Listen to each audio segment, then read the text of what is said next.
আসসালামু আলাইকুম সম্মানিত দর্শক, আপনাদেরকে ইংলিশ গ্রামার ক্লাসে অভিনন্দন ও শুভেচ্ছা। আপনি যদি আমাদের চ্যানেলে নতুন দর্শক হয়ে থাকেন তাহলে অবশ্যই চ্যানেলটিকে সাবস্ক্রাইব করবেন। ডি এর পর জি থাকলে ডি এর উচ্চারণ হয় না।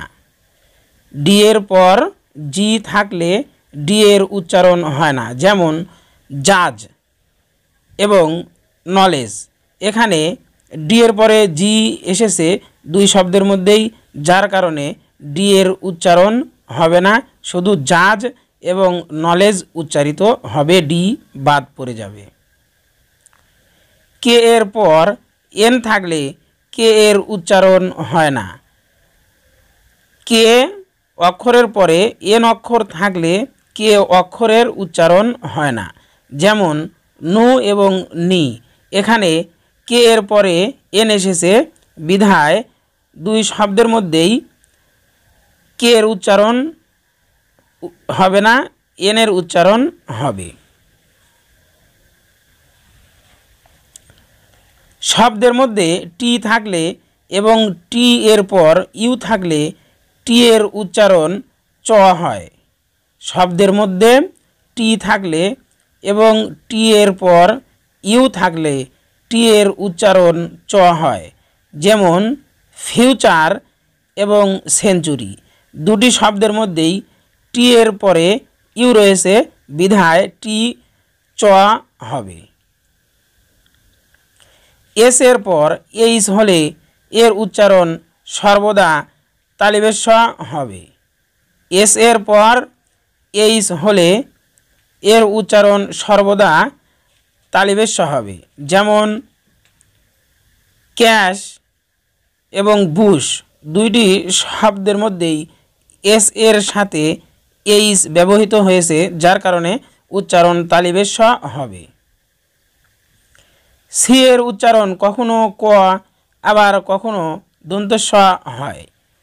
সি যদি এ, এল, ও, আর, ইউ এর সাথে হয় তাহলে উচ্চারণ ক হবে।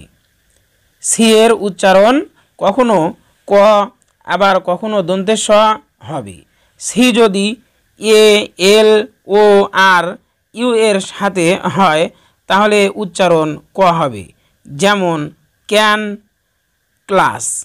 এখানে সি এর পরে এবং ক্লাসের মধ্যে সি এল এর সাথে ব্যবহৃত হয়েছে, যার কারণে এখানে সি ক শব্দে কি হবে, ব্যবহৃত হবে।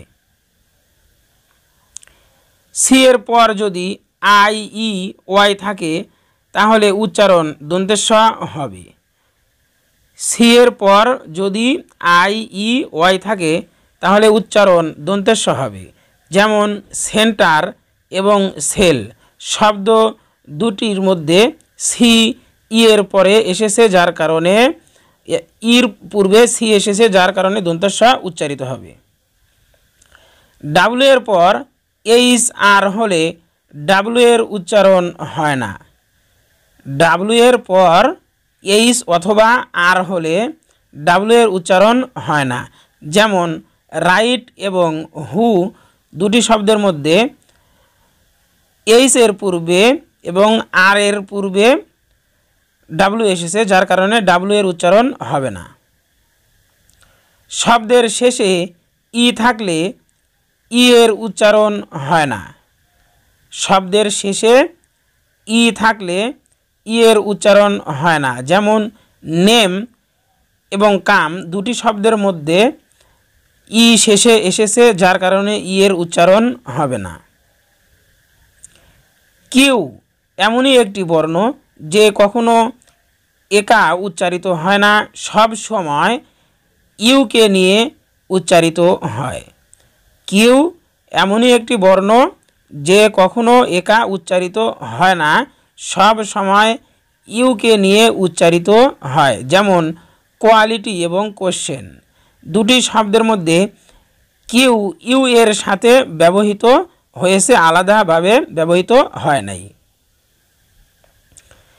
এম প্লাস বি পরপর থাকলে এবং বি এর পর কোনো ভয়েল না থাকলে বি উচ্চারিত হয় না। এম প্লাস বি পরপর থাকলে এবং বি এর পরে কোনো ভয়েল না থাকলে বি উচ্চারিত হয় না। যেমন বোম এবং থাম্বনেইল দুটি শব্দের মধ্যে বি এর পরে কোনো ভয়েল ব্যবহৃত না হওয়ার কারণে বি এর উচ্চারণ হবে না। আই জি এইচ এর উচ্চারণে জি উচ্চারিত হয় না, সেই অংশটুকু আই উচ্চারিত হবে। আই জি এইচ এর উচ্চারণে জি উচ্চারিত হয় না, সেই অংশটুকু আই উচ্চারিত হবে।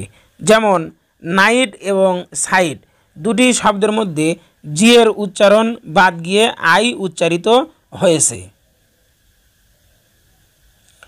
শব্দের মধ্যে ডাবল ই প্লাস আর থাকে এবং যদি আর এর পর কোনো অক্ষর না থাকে তাহলে ডাবল ই এর উচ্চারণ ইয়া হবে। শব্দের মধ্যে ডাবল ই প্লাস আর থাকে এবং আর এর পর যদি কোনো অক্ষর না থাকে তাহলে ডাবল ই এর উচ্চারণ ইয়া হবে। যেমন ডিয়ার এবং স্টিয়ার দুটি শব্দের মধ্যে ডাবল ই এর উচ্চারণ ইয়া ব্যবহৃত হয়েছে। পি প্লাস এস পরপর থাকলে এবং পি এর আগে কোনো ভয়েল না থাকলে পি অনুচ্চারিত থাকে। পি প্লাস এস পরপর থাকলে এবং পি এর আগে কোনো ভয়েল না থাকলে পি অনুচ্চারিত থাকে। যেমন সাইকি এবং সাইকো দুটি শব্দের মধ্যে পি এর পূর্বে কোনো ভয়েল না থাকায় পি অনুচ্চারিত রয়েছে। ইংরেজি শব্দের শেষে টিসিএইচ থাকলে উচ্চারণ চ হবে। ইংরেজি শব্দের শেষে টিসিএইচ থাকলে উচ্চারণ চ হবে।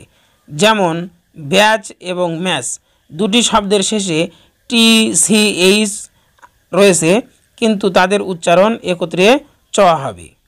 তো সম্মানিত ভিউয়ার্স, এই ছিল আমাদের আজকের টিউটোরিয়াল। তো আপনি যদি আমাদের চ্যানেলে নতুন দর্শক হয়ে থাকেন এবং ভিডিওটি যদি ভালো লেগে থাকে এবং আপনি যদি এই ধরনের ভিডিও পেতে চান তাহলে অবশ্যই কমেন্ট করে জানাবেন এবং চ্যানেলটিকে সাবস্ক্রাইব করে পাশে থাকা বেল আইকনটি অবশ্যই অল করে রাখবেন পরবর্তী নোটিফিকেশন পাওয়ার জন্য।